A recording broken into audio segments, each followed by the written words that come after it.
The next stage of a service manager's role is during and after a service. So during a service manager just doesn't sort of fall asleep and enjoy the service like other people. A service manager is still on duty as such. Just keeping an eye out for anything that may interrupt the service. Let's, for example, a family arrives late but there's no chairs for them. A service manager's there to go, okay, set up guys, can you just put out an extra row of chairs? Or the mic might be playing up. It's service manager's role to make that decision to say, let's change mics. Or a video's not queued and something's going wrong with the video, the service manager's there to manage that service and go, let's jump to the next phase. So to be actively involved during the service. It's not just a before, sit down and now I'm out.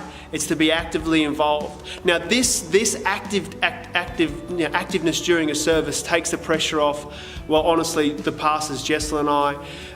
It means that we can focus on the ministry side in church instead of always having the brains running at 100 miles an hour going, oh, that's not quite right, that's not quite right, the volume's too loud, the projector's not working, the aircon's too cold. All these practicalities. Now, if you speak before, or spoken from the pulpit before, you'd know that having all these things running through your head before you get up can be quite distracting. And especially if you're on stage and you're speaking and you're noticing that people are too hot, people are too cold, that light's not working, and that is very distracting.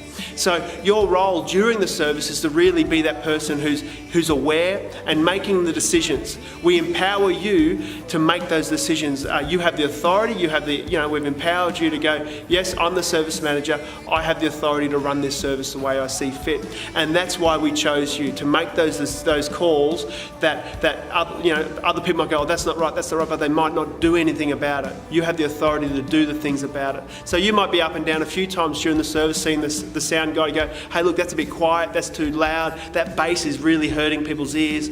And to be the communication between the stage, to go, okay, maybe even cueing the people to go up next, so you're up next, and getting people ready, so it's just a smooth flowing service. Now then, after the service manager's role really is just to encourage, give some feedback, and we really want to always come from a place of encouragement. People are always going to get up and they're going to do things that, that they're out of their comfort zone. And when you're out of your comfort zone, often you make mistakes and you're nervous and it's a little bit difficult. We don't want we don't want people to hold back because of a fear of making mistakes. We want people to step out, and then we want to encourage them and help them to grow through that. If you have any other questions, love to speak to you and show you some more things. But for now, that's it. And I hope you enjoy your role as a service manager.